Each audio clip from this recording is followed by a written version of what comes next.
Alrighty folks, this is David with Old School Garage. Yeah, I got y'all set up on a GoPro right now, and I'm going to take y'all and show y'all what we've got done with this 79 Trans Am and what I've acquired to get this thing on, to get it finished, and yeah, just getting this thing finished and running, should I say. Okay, so the last where we left off, we was talking about the painless wiring harness, which we all got in, and I did get my Detroit Speed delete plate that we're gonna put in, but as you can see, this plate was bigger than I thought, and I've jumped the gun and ran my wires already, and it looks like they're in the way here.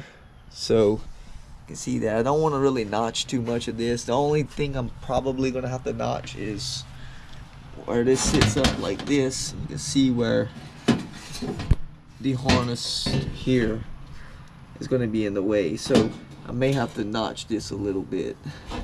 We put some seam sealer on that and it'll hide that cut and whatnot. But yeah, that was not planned that way. It's just things fall into place as you know, first time doing this. And again, this is not a factory build, and this is not somebody that does it all the time. You're gonna run into these issues, so we'll work around them. And hell, it's just a little fun project and a little driver for me to hop around town here. It's not 100% car restore, even though I have pictures. I'm gonna show you what I've done to this car, and I'm glad I took pictures because this car come a long freaking ways. All right, another thing what I'm gonna show y'all that's gonna get me on to finishing this car is what we got in this week. Okay, let me show y'all. All right, here is really sweet a dent puller. Okay, this is a welder. All right, you put a stud in here, these studs that come with it, Harbor Freight, 130 bucks. Put the stud in there, weld it to your car, and bang it out with the slide hammer. Pulls the dent out. The way I did a lot of dents on this car, I had dents here, I had dents riddled through the car everywhere in here. The way I did, I had drilled some holes and screwed in a screw on a slide hammer, pulled it out and welded the hole back up, which was not the best way to do it, but it worked for me. I would recommend getting one of these. And last but not least, this little booger was quite expensive, but well worth it.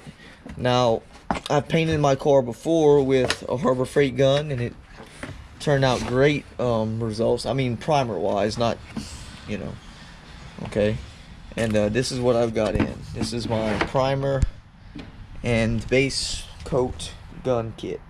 Comes with brushes, your tips, selection, everything, all the way down to the gauge for your primer and your base coat, with some nice stainless steel cups, which I'm gonna take care of, and hopefully we'll get this car painted pretty soon. So that's where we're at with the car. I'm gonna show y'all. Okay, real quick, I didn't catch a lot of that on video, but all this here was demolished on this car. You can see the paint here where I had cut the old metal out, welded some new metal in. You can't really tell because it's all seamless. The trunk, this whole piece, this pan here, all the way to the fenders on both sides was blowed the hell out. It was nothing left in here. It took 3 cars to make this piece one. Couldn't order this pocket pan with the under piece in. I had to get an old car here, pull it out of an older car, and just weld things together and blend it all in. You can see in here, I have to go finish up with some stuff here, with some welds in here, but I mean, it's pretty much spliced everywhere. You can't really tell. You can see here where I spliced it. Spliced it here.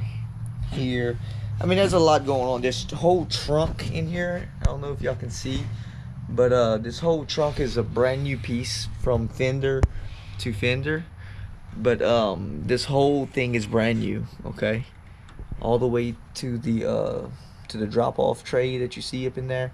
where the back seat rides again, all that's brand new. This is a whole brand new floor.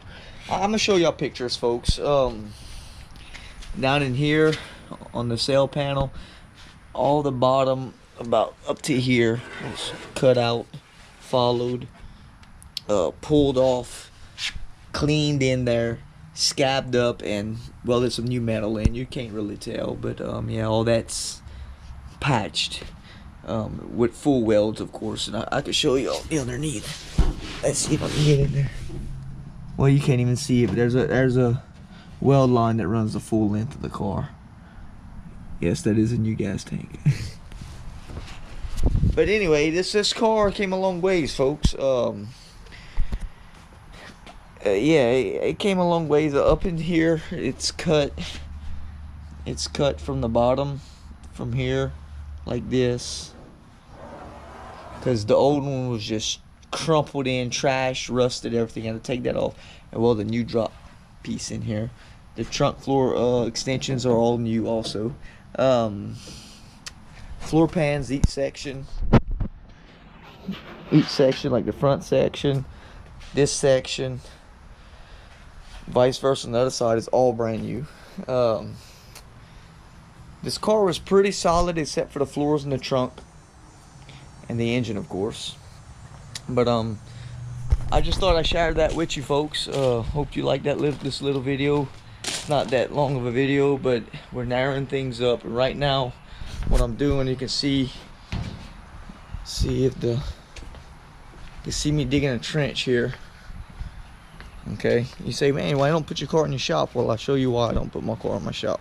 There's a trench from here that I'm digging by hand. Hot as hell right now, but I have to stop for now. Okay, but let me show y'all what's going on. Why I don't put my car in the shop.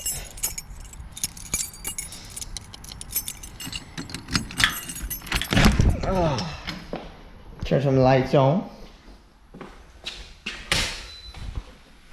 This is my little man cave with my TV, my little toys in here and everything. You know, in the winter, I want to get out in my shop and I don't want to stay inside. I come in here, I watch TV, plan some stuff, play with my little RCs, okay? And it's a small room. So this shop is now closed off, and this is the only back part of my shop that I have to work with, okay? So getting back to the trench, you see my air compressor there. Of course, I cannot do no spraying in here, so that's going to leave me for drilling a hole through the bottom of my wall, coming up, hard piping into my compressor. You get the drift now, right? Hard pipe it, come out here, bury a plastic PVC pipe in the ground, and run it back to where the car is at, so I can wrap that in, seal it up, and spray that car right there. Continue running, and we'll come up to this post here.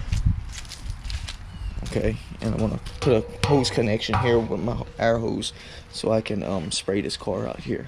Of course, I'm gonna wrap all this in and close this in, so even in the winter I can probably put a little heat in it and still spray it. So my wife don't think that's a thrill, but hey, anything to get the car going, right? Alrighty guys, please like and subscribe, and I'm out of here.